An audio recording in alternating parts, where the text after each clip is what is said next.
Bonjour à tous, bienvenue sur Taprac. Aujourd'hui, nouvelle vidéo. Alors depuis que je commence les vidéos, j'ai eu de la neige, des orages, la pluie j'en parle même pas. Et là je viens de me taper une averse de grêle façon. Alors je peux vous faire voir mon poste de tir que j'avais préparé. On peut voir que il est bien glacé. Bon bref, on va pas se laisser démonter par les événements. Et aujourd'hui on va parler d'une carabine à verrou, une Tikka T3 Tactical. Allez, je vous dis à tout de suite pour la présentation.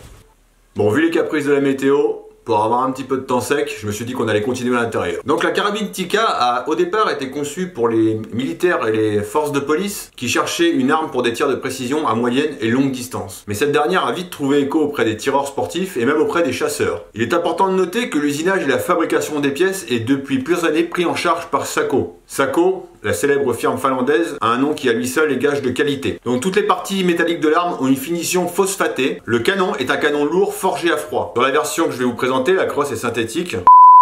Alors si vous avez l'impression que j'ai une coquetterie dans l'œil et que je regarde à gauche, c'est juste que j'ai un nouvel appareil et plutôt que de regarder l'objectif, je regarderai l'écran de retour. Je corrigerai ça dans la prochaine vidéo. Et on pourra changer la poignée, ce qui autorisera des positions de tir différentes. L'appui-main lui aussi peut être changé pour une prise plus large ou plus longue. A noter que la plaque de couche aussi a été améliorée pour mieux absorber l'impact dû au recul en situation de tir. A noter aussi que pour ceux qui l'utilisent pour la chasse, en fait l'intérieur de la crosse qui était creux avant et qui résonnait a été rempli de mousse, ce qui fait que lors d'un impact sur une branche ou quoi que ce soit, elle ne fera plus le même bruit, elle ne résonnera plus. Le tenon de la culasse est en acier et il aura une déformation minime même avec des calibres comme le 308. Ce n'était pas forcément le cas avec un tenon aluminium. A noter aussi que la fenêtre d'éjection a été élargie. Ça permettra une meilleure alimentation. Le Bolstrode est désormais métallique et il protège l'arrière de la culasse. Voilà, c'était un peu tout ce que je peux vous dire sur les spécificités techniques. Maintenant, on va aller tester ça en conditions réelles comme d'habitude. Donc je vais vous proposer un premier essai à 100 mètres. On va tirer sur des petites cibles ludiques. Et après, on fera un essai en cible à 200 mètres. Je vous dis à tout de suite.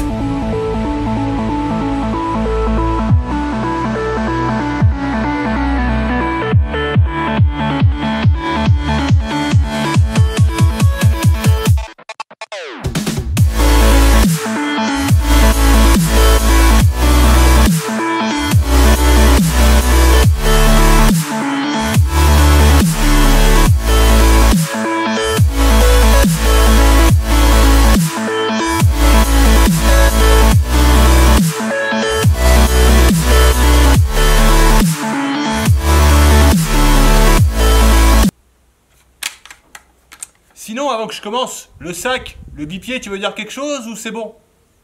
C'est bon?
la carabine, elle est agréable à tirer, le départ est très bon. Le mouvement de la culasse, il est super fluide, il n'y a rien qui coince, c'était que du bonheur. Merci d'avoir regardé jusqu'au bout, n'hésitez pas à partager et à vous abonner.